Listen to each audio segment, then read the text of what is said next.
Mathematics classes के साथ update रहने के लिए कृपया चैनल को सब्सक्राइब करें और बेल आइकन को भी प्रेस करें ताकि आप कोई भी वीडियो मिस ना करें और वीडियो आपको सबसे पहले मिल सके।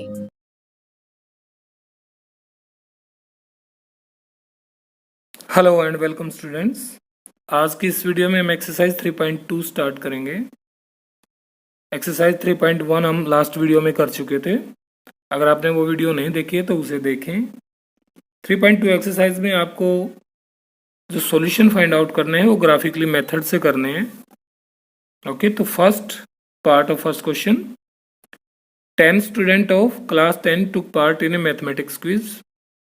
If the number of girls is 4 more than the number of boys, then find the number of boys and girls who took part in the quiz. यानी कि यहाँ टोटल नंबर ऑफ स्टूडेंट्स हैं, लिख सकते हैं आप total number of students equal to 10, ये given है। और हमें करना क्या है, we have to find the number of boys and girls. तो अज्यूम करके चलेंगे हम, let number of boys equal to x, और इसी तरह से नंबर ऑफ गर्ल्स अज्यूम कर लीजिए y। अब कंडीशन देखिए क्या बन गई। नंबर एक, तो टोटल स्टूडेंट्स 10 है, इसका मतलब बॉयज और गर्ल्स की जो संख्या है उनको ऐड करेंगे तो 10 आएगा। तो हम कह सकते हैं कंडीशन बोलिए, इसको केस कहिए। तो अगर मैं कहूं कंडीशन 1, तो कंडीशन 1 के अनुसार क्या हो गया, x plus Y equal to 10, यानी कि नंबर ऑफ बॉयज और नंबर ऑफ गर्ल्स का सम कितना है टोटल, क्योंकि टोटल 10 स्टूडेंट्स है, तो इसलिए इसको इक्वेशन 1 कहेंगे। ओके, और सेकंड इसने कहा है कि if the number of girls is 4 more than the number of boys, यानी कि नंबर ऑफ गर्ल्स, तो इसको लिखेंगे अब हम कंडीशन 2 में नंबर ऑफ गर्ल्स y, तो ये 4 मोर है बॉयज से, यानी कि x से 4 मोर, तो यहां से y को इस तरफ ले आओ, 4 को इधर, तो ये आ गई x minus Y equal to -4, equation 2। अब स्टूडेंट्स दोनों इक्वेशन आपके पास आ गए हैं। आप दोनों इक्वेशन के लिए टेबल कंस्ट्रक्ट करेंगे। कैसे, फ्रॉम इक्वेशन 1, और फ्रॉम इक्वेशन 1 से x की वैल्यू 10 माइनस वाई आएगी, और टेबल लास्ट एक्सरसाइज में हम इस टाइप के क्वेश्चन कर चुके हैं, थोड़ा रिवीजन हो जाएगा आपका। x y और पॉइंट्स यहाँ y में y की वैल्यू अपनी मर्जी से कुछ भी पुट करें। जैसे अगर मैं y की वैल्यू 5 पुट करता हूँ तो x की वैल्यू हमें 5 मिलेगी। y की वैल्यू 3 पुट करता हूँ तो 7 मिलेगी, और y की वैल्यू अगर हम यहाँ उल्टा कर लें, 7 पुट करें तो x की वैल्यू 3 हो जाएगी। ओके, अब देखिए फर्स्ट इक्वेशन की टेबल आप बना चुके हैं। अब सेकंड इक्वेशन की, तो इसी तरह से फ्रॉम इक्वेशन 2 x की वैल्यू फाइंड आउट करें, y इधर आगे प्लस हो जाएगा, यानी कि x equal to -4 plus Y, और फिर टेबल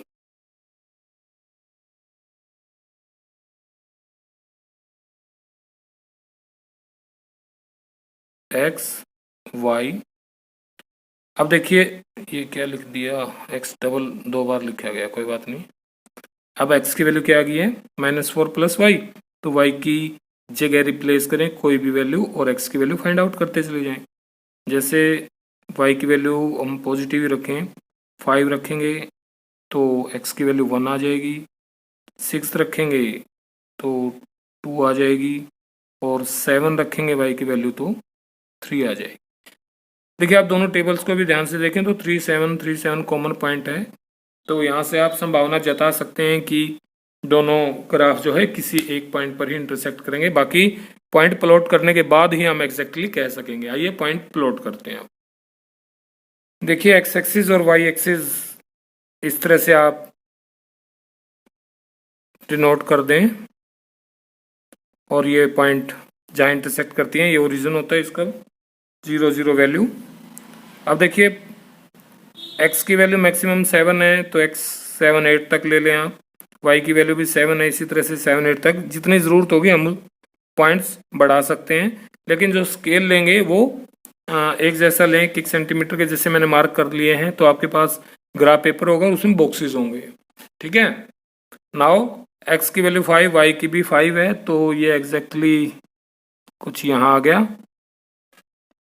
थोड़ा सा इधर आएगा, ठीक है। पॉइंट अच्छे से प्लॉट करें, x7 y3 x7 y3 x3 y7 x3 y7 या। अब देखिए इन पॉइंट्स को आप आराम से स्केल से ज्वाइन कर सकते हैं और इन पॉइंट्स के नाम भी लिखेंगे, ठीक है। ये इक्वेशन 1 के लिए ग्राफ हो गया। आप इक्वेशन का नाम भी लिख सकते हैं और इक्वेशन 1 क्या थी, x plus Y equal to 10, या सिंपली इक्वेशन 1 लिखते हैं।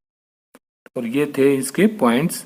पॉइंट्स क्या क्या थे, यहाँ तो था 7 3 x7 y3 और ये था x5 y5 और ये पॉइंट था x3 y7। ओके, इसी तरह से दूसरी टेबल यानी कि दूसरी इक्वेशन के लिए जो टेबल है इसके पॉइंट प्लॉट कर लीजिए। x1 y5 x1 y5 यहाँ आ गया, x2 y6 x1 1 तो यहाँ आएगा ना, x1 और y की वैल्यू 5 है कुछ यहाँ से, x2 y6 x2 और y6 ऊपर गया इससे,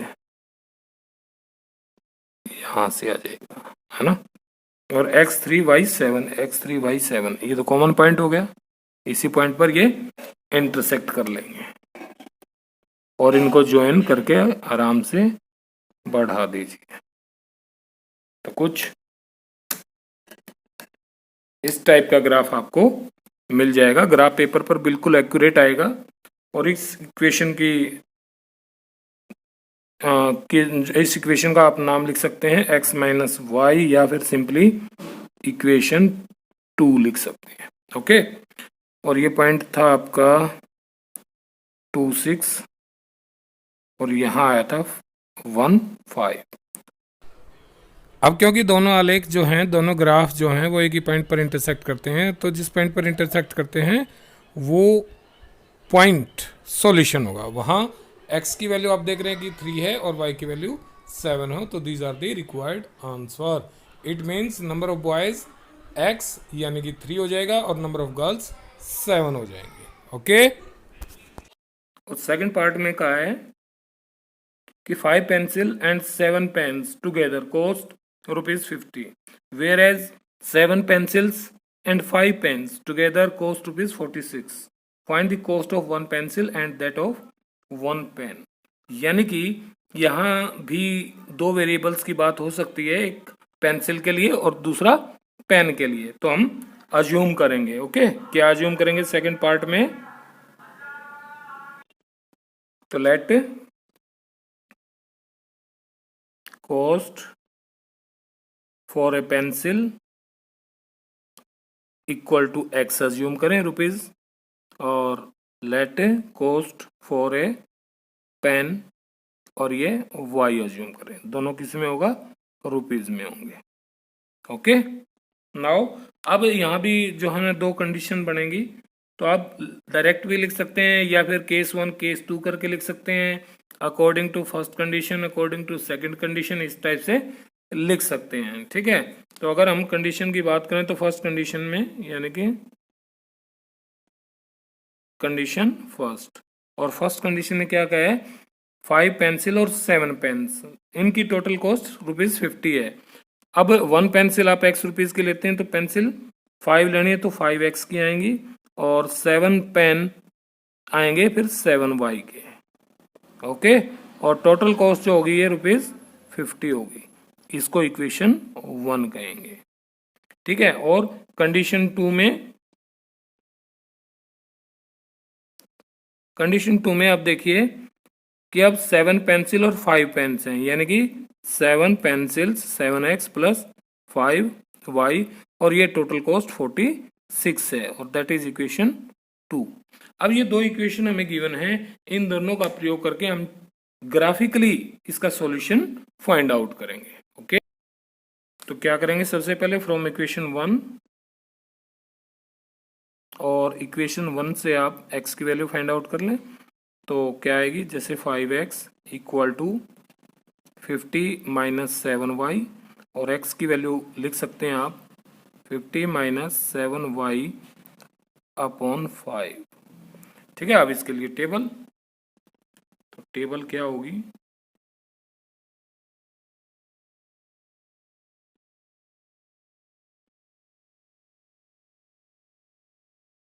थ्री पॉइंट्स लेंगे हम टेबल में, यहाँ x और y।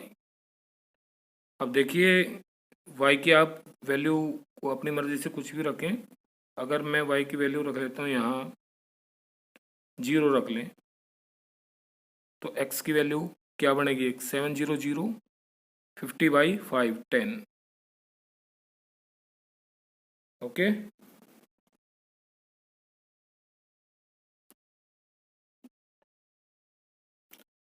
ओके स्टूडेंट्स, तो वैल्यूज पुट करते हैं। अब अगर y की वैल्यू मैं 0 पुट करता हूँ तो 700 हो जाएगा, 50/5 10 आएगा।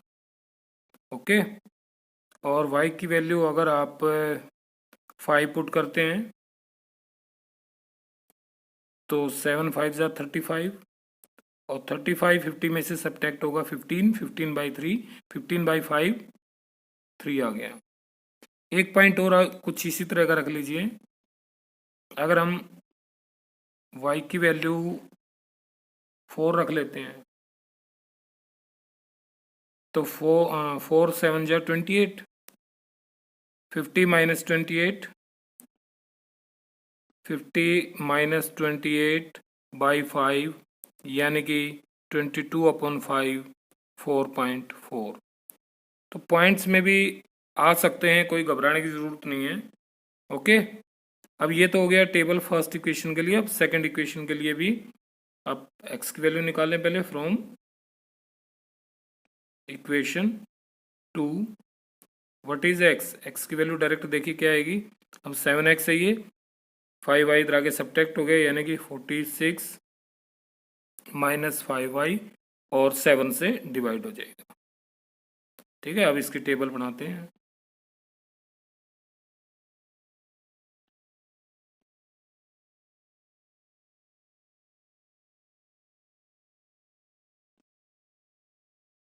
x y, अब क्योंकि 7 से डिवाइड होगा तो कोई ऐसा नंबर सोच लें जिससे कि ये डिवाइड हो उसके 7 से, तो क्या हो सकता है, क्या किसी तरह से हमें यहाँ 21 मिल सकता है, यस, है ना। अगर y की वैल्यू हम 5 रख लें तो 46 माइनस 25 हो जाएगा, 21/7 3 आएगा। और वैल्यूज देखिए, 21 के बाद 28 बन जाए किसी तरह से। अब 28 अगर बनेगा तो y कितना पुट होगा, 46, तो ये कितना होना चाहिए, या कुछ भी कोई भी वैल्यू आप 1 2 3 पुट कर लें डायरेक्ट, जैसे मैं 4 पुट कर लेता हूँ, तो 4 5 4 जा 20, और 46 माइनस 20 26/7, तो 4 तो नहीं आएगा, ये डिवाइड करके देखिए, एक डेसिमल तक ले लें, 7 3 जा 21, 5 7 7 जा 49, 3.7 आ जाएगी वैल्यू। ओके, अब 5 ले चुके, 3 ले लीजिए, 5 3 जा 15, 46 माइनस 15 31/7, तो 4.7 4 जा 28, 3 बच गया, 4.4। ठीक है, कुछ इस तरह से वैल्यूज आ गई। अब इनका क्या करेंगे, इनको प्लॉट करते हैं ग्राफ पर। तो इस तरह से हम एक्स एक्सिस और वाई एक्सिस खींचेंगे और एक्स की वैल्यू 10 है तो 10 एक एक सेंटीमीटर की डिस्टेंस पर आप मार्क लगा लें। 1 2 3 4 5 6 7 8 9 10, क्योंकि आपको ये ग्राफ पेपर पर बनाना है तो वहाँ तो इक्वल बॉक्सेस लिए जा सकेंगे और y की वैल्यू मैक्सिमम 5 है तो 5 1 2 3 4 5। ओके, अब आप इन पे लिख भी दें 1 2 3 4 5 6 7 8 9 10। इसी तरह से इधर भी 1 2 3 4 5। ओके, अब पॉइंट्स को प्लॉट करते हैं। फर्स्ट इक्वेशन की जो टेबल है उसमें x 10 है, y 0 है। अब x की वैल्यू 10 यहाँ होगी और y 0 इसी पॉइंट पर होगा यहीं, तो एक पॉइंट तो ये हो गया। सेकंड है x की वैल्यू 3, y की 5, x 3 और y 5, बिल्कुल सीधा 5 तक लेंगे हम, कुछ यहाँ आ जाएगा, ठीक है। और जी नेक्स्ट पॉइंट है x की वैल्यू 4.4 और y 4। अब 4.4 क्योंकि ग्राफ में तो ये 10 पार्ट्स होंगे तो उनमें से आप 4 पार्ट तक ले सकते हैं और y की वैल्यू 4 आएगी, तो लगभग यहाँ से। ओके, अब देखेंगे तीनों पॉइंट एक सीध में ही आने चाहिए, आएंगे भी, ठीक है, और इनको मिला देंगे, तीनों पॉइंट्स को ज्वाइन कर देंगे इस तरह से। और इस पर इक्वेशन का नाम क्या है थी, इक्वेशन हमारी 5x + 7y = 50, या सिंपली इक्वेशन 1 भी लिख सकते हैं। ओके, और पॉइंट्स थे हमारे, जो भी पॉइंट्स थे वो सारे के सारे आपने यहाँ लिखने हैं। जैसे ये है 3 5, x की वैल्यू 3, y की वैल्यू 5। और जी नेक्स्ट पॉइंट था हमारा, एक ये था 10 0, तो यहाँ इस पॉइंट को लिखें 10 0। और एक पॉइंट था x की वैल्यू 4.4, यहाँ से था ये x की वैल्यू 4.4 और y की वैल्यू 4। तो अब ये फर्स्ट इक्वेशन के लिए ग्राफ कंप्लीट हो गया। अब सेकंड इक्वेशन में क्या करेंगे, सेकंड इक्वेशन ये है और इस सेकंड इक्वेशन ये है और इसकी ये टेबल है। तो x की वैल्यू 3 5, तो ये तो कॉमन पॉइंट हो गया। x की वैल्यू 3.7 और y 4, 3.7 कुछ यहाँ और y 4 कुछ यहाँ से आ जाएगा। ओके, और x की वैल्यू 4.4 और y की वैल्यू 3, कुछ इस तरह से 3 और 4.4 यहाँ से होगा। तो इस तरह से आप देख पा रहे हैं कि ये तीनों पॉइंट एक सीध में ही होंगे। अब इनको ज्वाइन कर दें,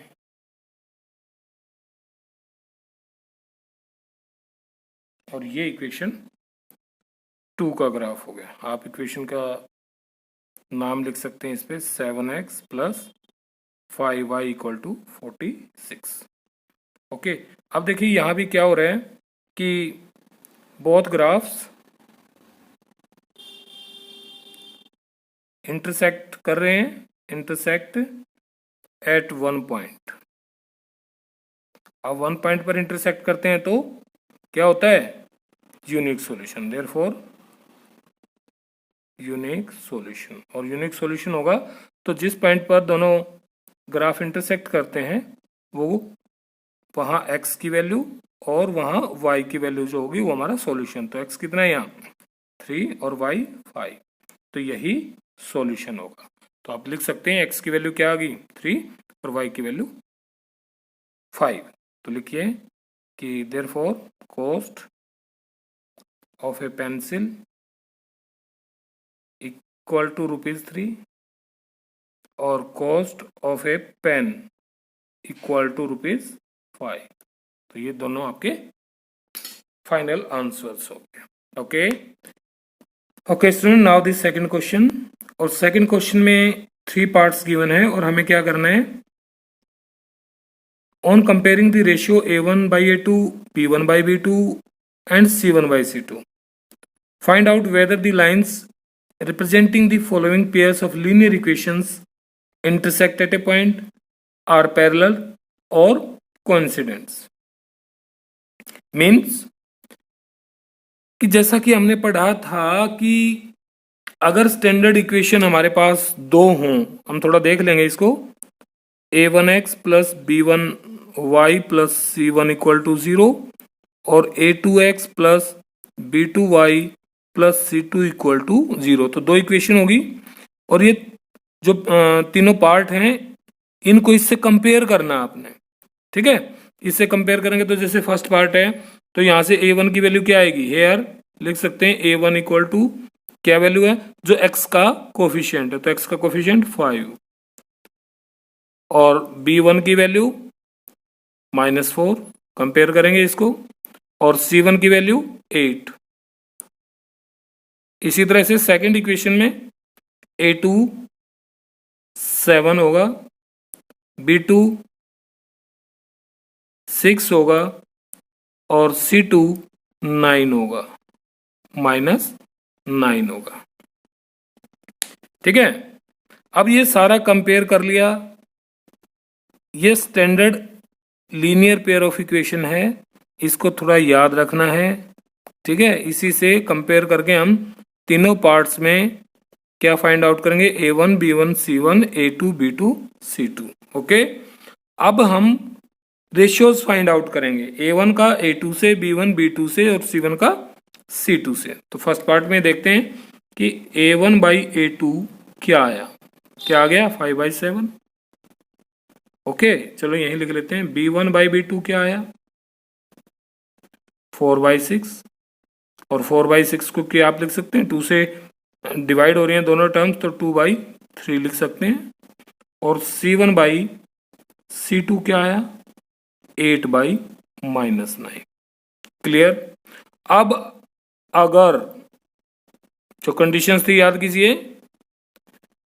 if a1/a2 not equal to b1/b2 आए, एक कंडीशन ये थी, इस स्थिति में unique solution, okay.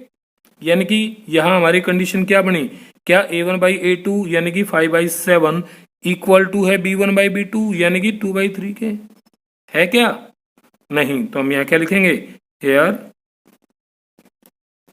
a1/a2 not equal to b1/b2, है ना, क्यों, क्योंकि 5/7 नॉट इक्वल टू 2/3, बात समझ गए, ठीक है ना। यहां a1/a2 और b1/b2 दोनों इक्वल नहीं है, ना हो तो यूनिक सॉल्यूशन, देयरफॉर सिस्टम लिख सकते हैं हम, सिस्टम हैज